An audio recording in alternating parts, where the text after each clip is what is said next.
Bismillahirrahmanirrahim. Assalamualaikum warahmatullahi wabarakatuh.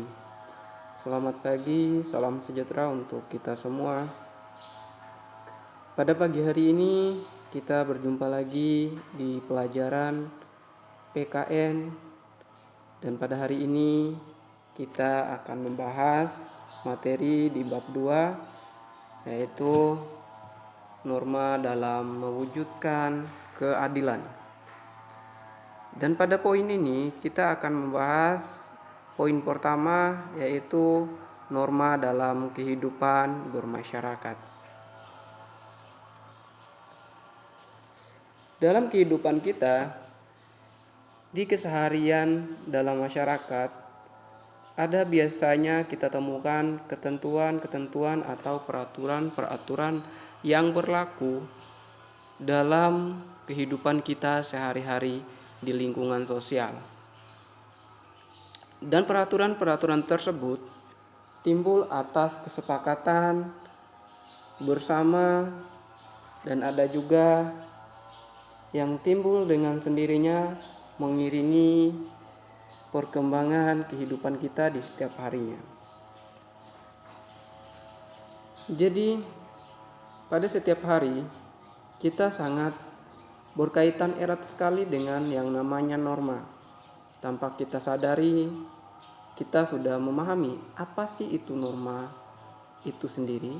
Karena norma ini sering kita temui, sering kita lakukan, sering kita jumpai dalam kehidupan kita sehari-hari. Tetapi pada kesempatan hari ini, Mister akan menjelaskan apa sih itu norma. Baik, kita lanjutkan ke slide selanjutnya. Norma dalam kehidupan masyarakat. Norma pada hakikatnya merupakan kaidah hidup yang mengaruhi tingkah laku manusia dalam hidup bermasyarakat. Juga dapat diartikan aturan atau ketentuan yang mengatur kehidupan warga masyarakat, dipakai sebagai panduan, tatanan, dan pengendalian tingkah laku.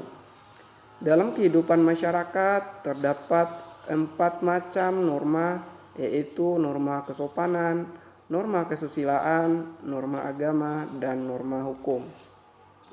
Dan keempat norma yang sudah Mister sampaikan ini sangat berkaitan erat satu dengan yang lainnya. Macam-macam norma. Yang pertama, norma kesusilaan. Norma kesusilaan yaitu peraturan hidup yang bersumber dari suara hati nurani manusia. Contohnya, pertama, tidak mengambil dompet seseorang yang terjatuh atau tertinggal. Yang kedua, tidak menyontek pada saat ulangan atau ujian. Jadi norma kesusilaan ini lebih mengatur tentang sikap kita kepada orang lain, tingkah laku kita. Ya, itu contohnya tadi ketika kita melihat dompet di jalan misalnya, boleh kita ambil, tetapi setelah kita ambil kita bawakan ke kantor polisi atau pos satpam terdekat agar bisa diamankan dan bisa dicarikan yang memilikinya. Terus yang kedua, contoh yang kedua tadi, norma kesusilaan yang biasanya kita temui di lingkungan sekolah. Jadi ketika kita di lingkungan sekolah, jangan sampai seorang guru memberikan soal, kalian mengerjakan soalnya tidak jujur, atau dengan kata lainnya kalian melakukan contekan atau melihat jawaban dari temannya. Nah, kenapa itu dilarang? Karena itu tidak baik. Selain dari tidak baik, hal-hal yang dilarang tadi membentuk diri kita menjadi pribadi yang lebih baik, pribadi yang bertanggung jawab, pribadi yang percaya akan kemampuan diri sendiri. Poin kedua, norma kesopanan. Norma kesopanan ini biasanya lebih mengutamakan penghormatan kita terhadap orang lain. Misalnya, berkata sopan kepada orang yang lebih tua. Terus, menggunakan tangan kanan menunjukkan sesuatu dan sebagainya. Itu termasuk masuk dalam norma kesopanan. Selain daripada itu, norma kesopanan ini juga harus kita tunjukkan di kehidupan kita sehari-hari, baik di rumah maupun di sekolah. Misalnya, sebelum kita memasuki rumah, kita wajib menggunakan salam atau permisi dulu sebelum kita memasuki rumah. Selain daripada itu, kita wajib menghormati orang yang lebih tua daripada kita. Misalnya, kalau orang tua kita memanggil kita, kita harus menjawab dengan iya bu, nje, atau yang lainnya. Jangan sampai ketika orang tua kita memanggil kita menjawab dengan kata-kata apa, kenapa, dan yang lainnya. Jadi harus menggunakan kata-kata yang sopan, yang dimana enak didengar oleh orang yang lebih tua. Dan norma kesopanan ini tidak hanya berlaku kepada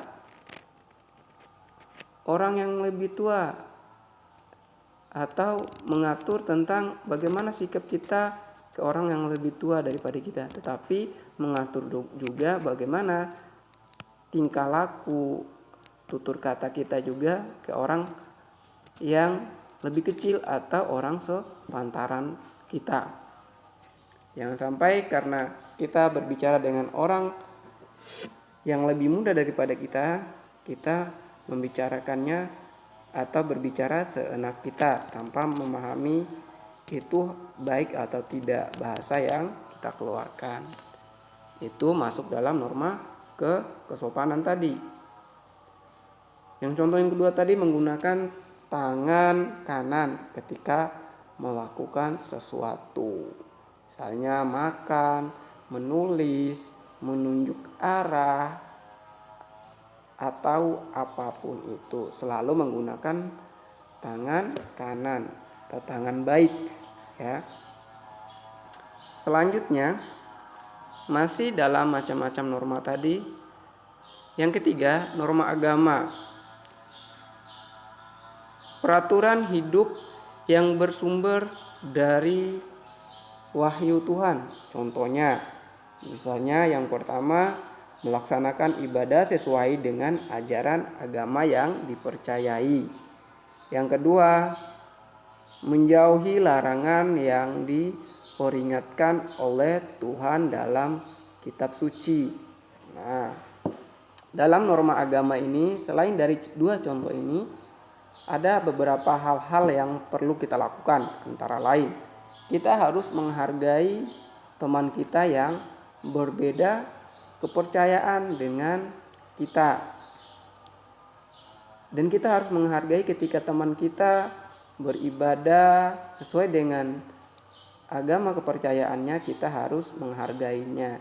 Dan kita tidak boleh mengganggu. Dan selain daripada itu, tidak boleh juga kita merusak tempat ibadah daripada teman kita yang berkepercayaan berbeda dengan kita. Jadi jangan sampai karena adanya perbedaan kepercayaan kita membenci satu dengan yang lainnya. Malah lebih baik kita menghargai, kita tumbuhkan rasa persaudaraan dengan teman-teman kita yang berbeda agama.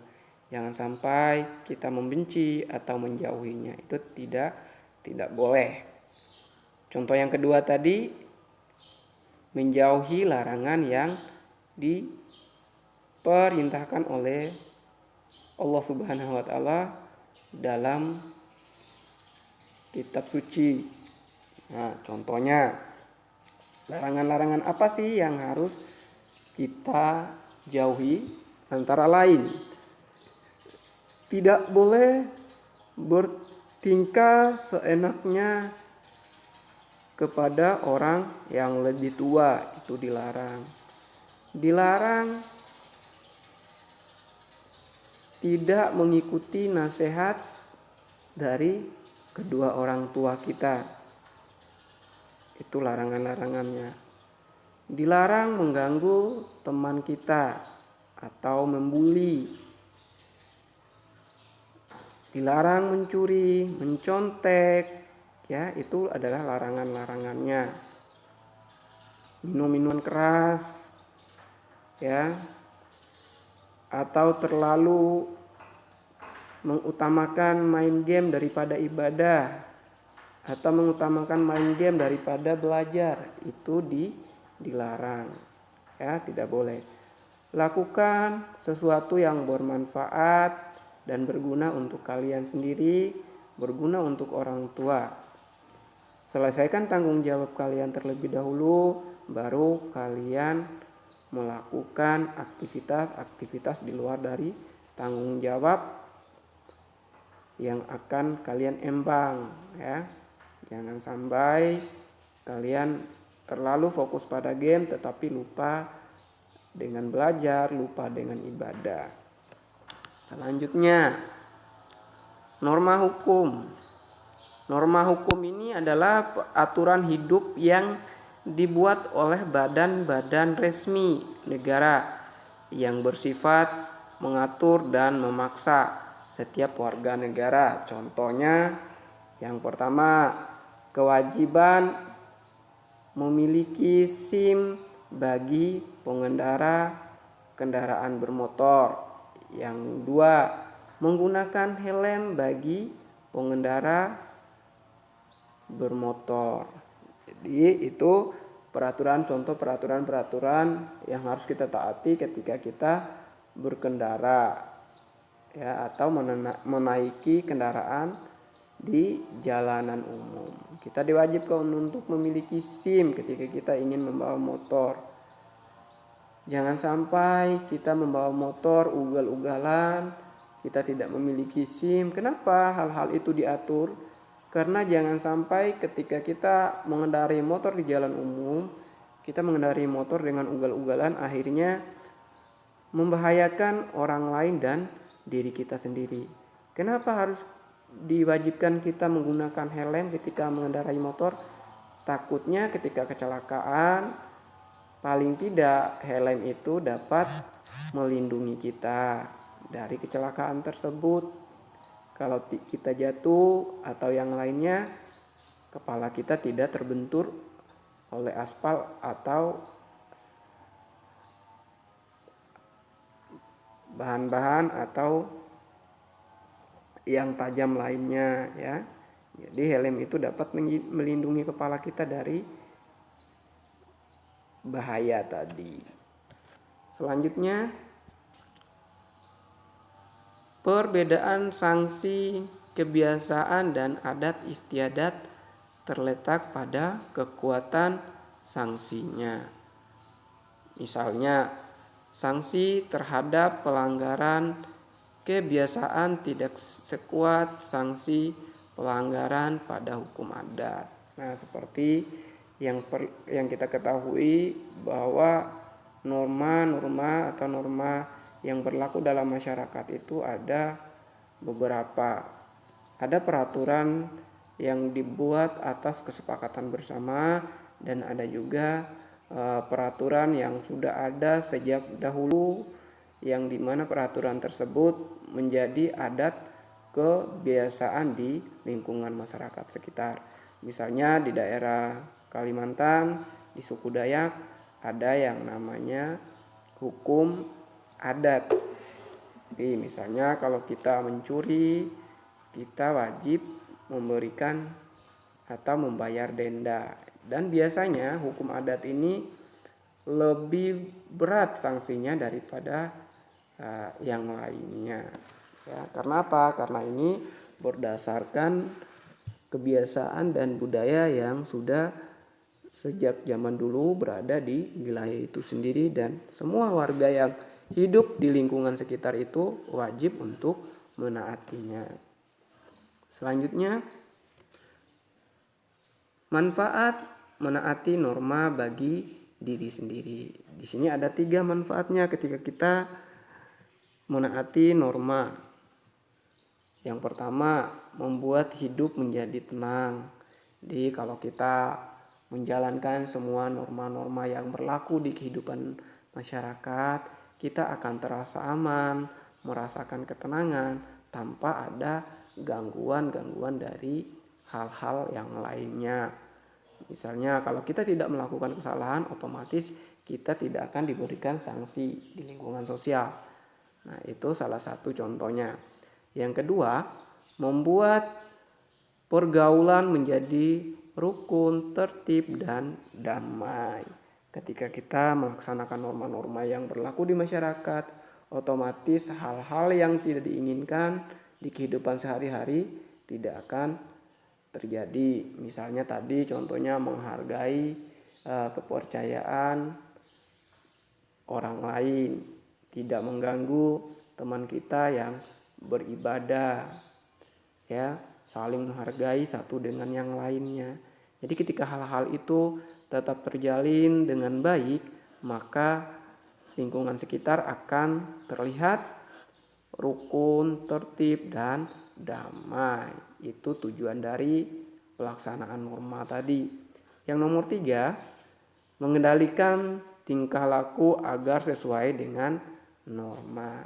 Jadi norma itu salah satu alat agar kita dapat berhati-hati dalam berbicara, berhati-hati dalam bertingkah laku, baik itu dengan orang yang lebih tua maupun orang yang lebih muda daripada atau sepantaran dengan kita. Ketika kita memahami akan norma, maka kita akan menjaga bagaimana tutur kata kita ketika berbicara dengan orang lain.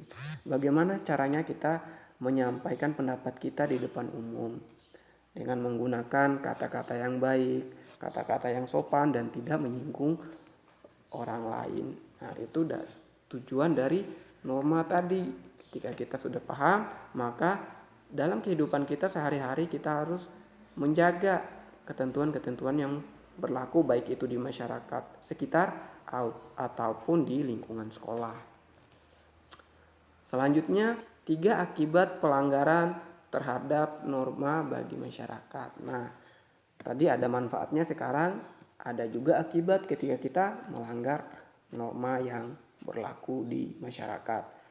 Poin pertama, mengakibatkan perselisihan, pertengkaran, atau kekacauan. Jadi misalnya kita nih dalam kehidupan sehari-hari kita memiliki teman yang berbeda pendapat dengan kita.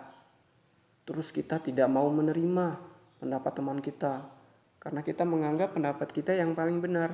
Akhirnya teman kita kesal, kita pun kesal, akhirnya kita berantem.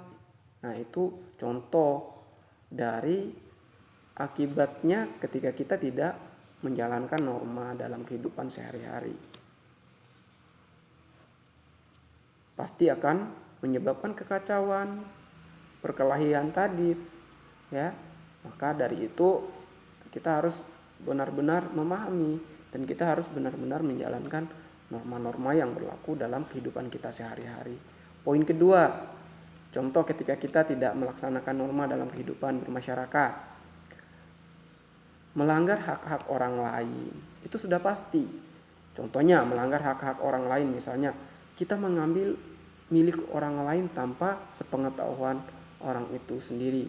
Nah, itu akan menimbulkan kekacauan nantinya. Orang yang punya pasti akan bertanya, siapa yang mengambil punya saya, dan akan menimbulkan kemarahan. Akhirnya dicarilah yang mau mengambil itu, dan pada akhirnya ketika ketemu berantem, ya, atau dilaporkan ke polisi. Nah, itu adalah hal-hal yang akan terjadi ketika kita tidak menjalankan norma dalam kehidupan sehari-hari. Poin ketiga, contohnya akibat tidak melaksanakan norma dalam kehidupan sehari-hari merugikan hak atau kepentingan orang lain. Nah, dapat merugikan orang lain atau kepentingan orang lain itu. Jadi jangan sampai karena tingkah laku kita yang salah kita merugikan orang lain atau orang-orang di sekitar kita, atau kita dapat merugikan diri sendiri atau orang tua kita, ya. Itu perlu dipahami. Jangan sampai hal-hal tersebut terjadi. Baik, kita lanjutkan. Nah, akhirnya apa? Selesai materi kita. Jadi, hal apa sih yang bisa kita dapatkan dari materi hari ini? Yang pertama, kita harus menghargai orang yang lebih tua daripada kita. Kita menghargai kedua orang tua kita.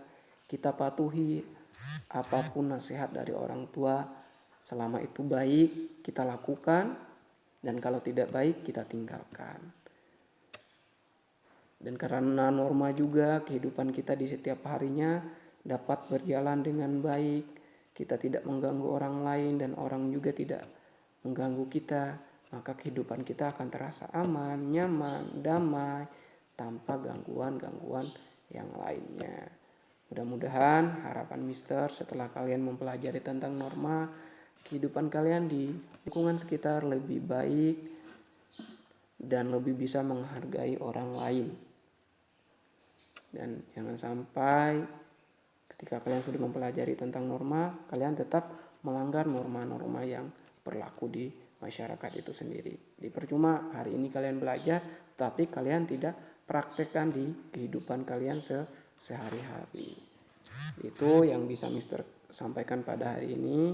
Lebih dan kurangnya Mister mohon maaf. Jangan lupa materi yang Mister sampaikan ini dicatat di bukunya, nanti difoto baru dikirim ke WA Mister. Mister akhiri, billahi visibilillah, fastabikul khairat. Wassalamualaikum warahmatullahi wabarakatuh.